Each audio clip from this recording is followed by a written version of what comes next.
नमस्कार मित्रों, आज के इस वीडियो में मैं आप सभी से शेयर करूंगी माता मंगला गौरी के महान व्रत कथा के बारे में। इस कथा का श्रवण बहुत ही पुण्यदायी है, बहुत ही मंगलदायी है।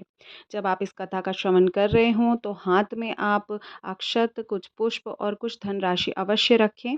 और यह कथा के लिए बहुत ज़रूरी है और इसके बाद ही आपको कथा श्रवण करनी चाहिए। माता मंगला गौरी का व्रत। पौराणिक कथा के अनुसार एक शहर में एक व्यापारी रहता था जिसका नाम धर्मपाल था। उसके पास बहुत ही सुंदर पत्नी थी। उसको उसके पास बहुत ही धन था, संपत्ति थी, पत्नी भी उसकी बहुत सुंदर थी, वो काफ़ी खुश रहता था। लेकिन उस व्यापारी के पास केवल एक ही दुःख था, उसकी कोई संतान नहीं थी। वह सच्चे मन से ईश्वर की पूजा करने लगा। पूजा करने के बाद उसको पुत्र की प्राप्ति हुई। लेकिन जिस पुत्र की प्राप्ति हुई उस पुत्र की कुंडली में दोष था। उस पुत्र की कुंडली में यह दोष था कि 16 वर्ष की आयु में सर्प के काटने से उसकी मृत्यु हो जाएगी। और इसी कारण धर्मपाल बहुत दुखी रहने लगा।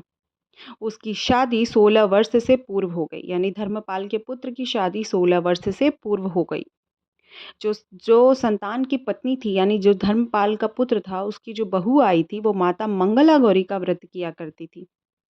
ऐसी मान्यता है कि माता मंगला गौरी का व्रत करने से किसी को भी वैधव्य प्राप्त नहीं होता। उसके पति को जीवन काल मिल गया।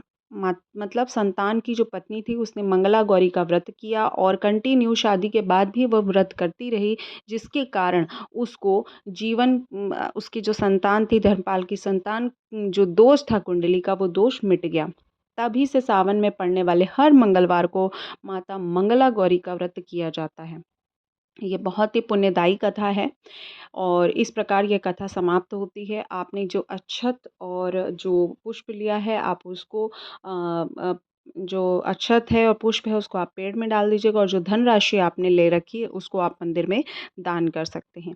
देखिए, माता मंगला गौरी का जो व्रत है इसको सबसे पहले माता महालक्ष्मी जी ने किया था और इस व्रत का प्रभाव बहुत ही पुण्यदायी है, बहुत ही पुण्य प्रदान करने वाला है और अखंड सौभाग्य को प्रदान करने वाला है।